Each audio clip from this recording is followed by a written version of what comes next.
Have you ever lain awake at night, heart racing, just thinking, what if we lose everything?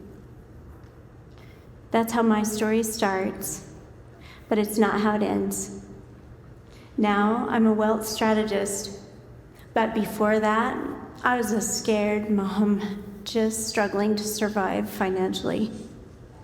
Today, I want to share with you one turning point and two conversations because you are the hero of your story and you deserve to choose your own best endings too.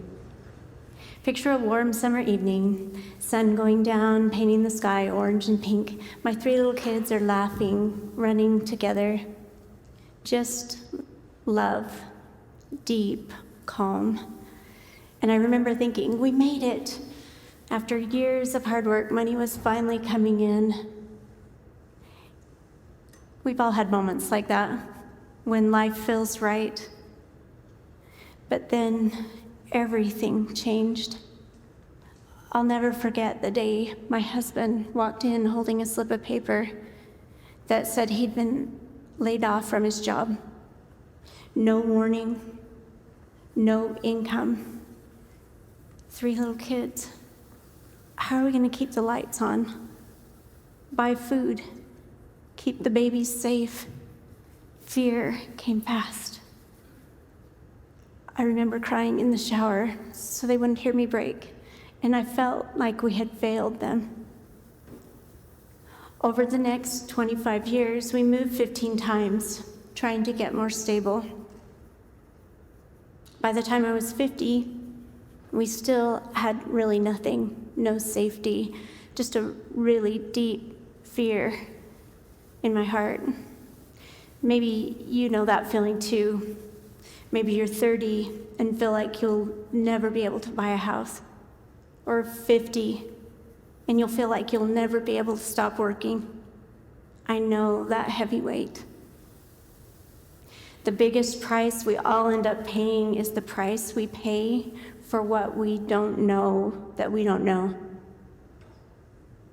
For over 20 years, I was 2 conversations away from everything I wanted, and you are too. My turning point didn't come from money. It came from a memory. I was 15, sitting on the couch, crying to Grandpa, saying, "Grandpa, I can't let anyone know the real me. I just can't." Grandpa smiled and he said, "Ann, can't is not even in my dictionary." "Yes, it is, Grandpa. It's between B and D." "No, not in my dictionary." And when you hear the words, "I can't," ask yourself, "How can I?" instead. I didn't know it then, but that question would come back years later and change my life. In the middle of all that fear, it came back, and this time I listened. The turning point happened in a real estate seminar. Loud music, bright lights. I'm totally stressed and out of hope. And I remember thinking, I need money answers, not mindset. But then I heard something that stopped me. That most of us carry quiet, hidden beliefs from childhood, like money is hard, I'm not good with money. There it was again, I can't. And then I remembered what Grandpa had shared with me. So I tried it. Grandpa's question didn't bring me all the answers right away, but the fear loosened. I changed my thinking. And as I changed my thinking, we began to ask for help. Our first conversation changed the way we handled our house payment. And within 2 years, we had paid off half our mortgage.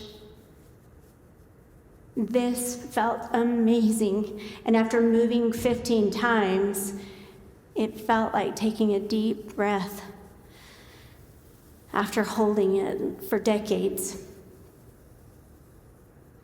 That momentum led to our second question: how can I create income that keeps coming even if we stop working? That answer didn't come from doing more. It came from another conversation. We talked to people who had already seen what we couldn't. At last, we had a path, not just hope, real direction, and we didn't have to do it alone. Grandpa's question gave me the pathway to 2 conversations that let us stop paying the huge price for what we didn't know. Someone around us already knows what we don't know for our money, our time, our health, our relationships, or anything else that's important to us. So, the next time fear shows up and you find yourself thinking, what if we lose everything? Remember this: you are not the same person anymore, because now you have a new belief. Not, I can't, but how can I? And that changes everything. It turns fear into movement. It turns stuck into possibility. So the next time fear shows up, just take one brave step, because that's how all new stories begin. And maybe your best story starts now.